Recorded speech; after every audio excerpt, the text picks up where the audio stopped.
Marie Curie, madam Curie जिनको हम कहते हैं, वो पोलैंड की थी। और जब वो स्कूल में पढ़ती थी उस समय में वहाँ पर रशिया का राज्य चलता था।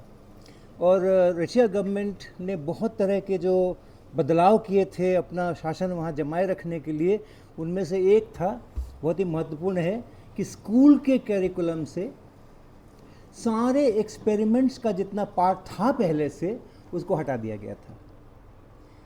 तो आप ये देखो कि इस एक्सपेरिमेंट्स की कितनी महत्ता होती है। एक विदेशी शासन अपना शासन जमाए रखने के लिए जो हथकंडे अपनाता है, उसमें से एक हथकंडा ये था कि सारे सिलेबस से एक्सपेरिमेंट हटा दो, केवल थ्योरी थ्योरी रखो।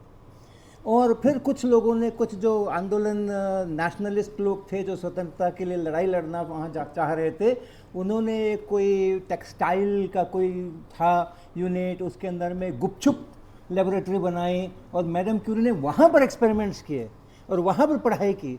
इस प्रकार से करके वो लड़ाई आगे बढ़ी।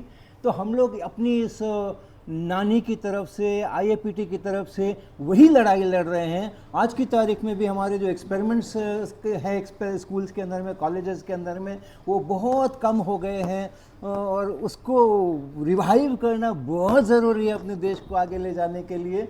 तो हम लोग केवल विज्ञान का काम नहीं कर रहे, हम लोग पूरे देश की स्वतंत्रता का काम कर रहे हैं।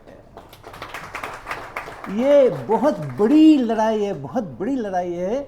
अगर हमारे देश को एक स्वतंत्र राष्ट्र की तरह रहना है और मजबूत बनना है, तो एक्सपेरिमेंट बेस्ड साइंस लर्निंग बहुत ज़रूरी है। और मुझको बहुत खुशी इस बात से हुई जब हम यहाँ आए और हमने एंटर किया और हमने देखा कि हम ह्यूमैनिटीज़ और सोशल साइंसेस के डिपार्टमेंट के परिसर में आकर के ये कार्यक्रम कर रहे हैं। तो एकदम मेरे को कनेक्शन समझ में आ गया कि ये भी एक प्रकृति की ही योजना थी कि इस हॉल के अंदर में ये कार्यक्रम हो, ताकि हमें भी रिमाइंड